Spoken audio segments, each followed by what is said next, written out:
On se retrouve pour la fiche d'exercice, fiche 34. Donc ce que je fais pour les exercices qui vont être présentés en vidéo. Alors ce que je vais faire pour les exercices que je te présente en vidéo, je fais le premier ou le deuxième avec toi. Et ensuite, je te laisse te débrouiller, tu mets en pause. Et tu reviens sur la vidéo une fois que tu as fini ton travail pour vérifier si c'est juste. Ça marche? Écrit au passé composé, donc là chaque fois on va avoir un verbe à conjuguer et on a affaire à des verbes pronominaux. Il se promène, il s'est promené.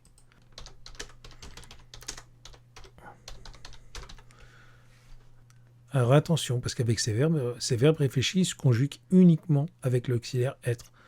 Donc, ce qui fait que s'il y a un accord à faire, il faudra bien faire l'accord. Regarde par exemple ici, elle s'est échappée. Et là on fait bien attention à accorder le participe passé échappé avec le sujet elle, puisqu'il est utilisé avec l'auxiliaire être, échappé et e à la fin.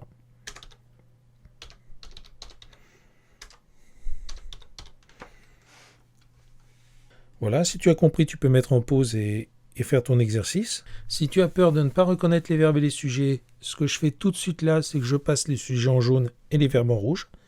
Et on se retrouve tous ensemble pour la correction après la pause. L'oiseau s'envole.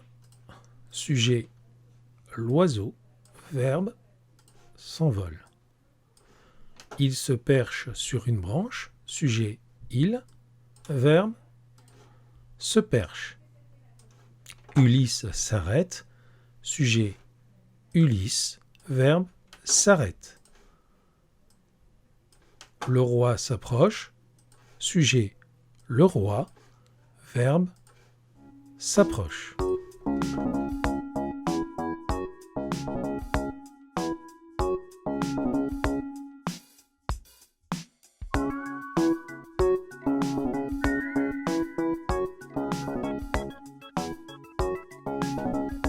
Allez, on corrige. L'oiseau s'envole. L'oiseau s'est envolé. Il se perche sur une branche. Il s'est perché sur une branche.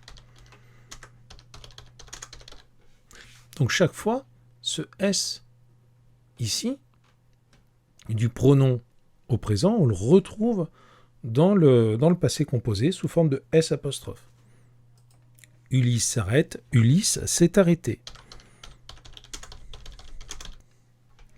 Le roi s'approche, le roi s'est approché.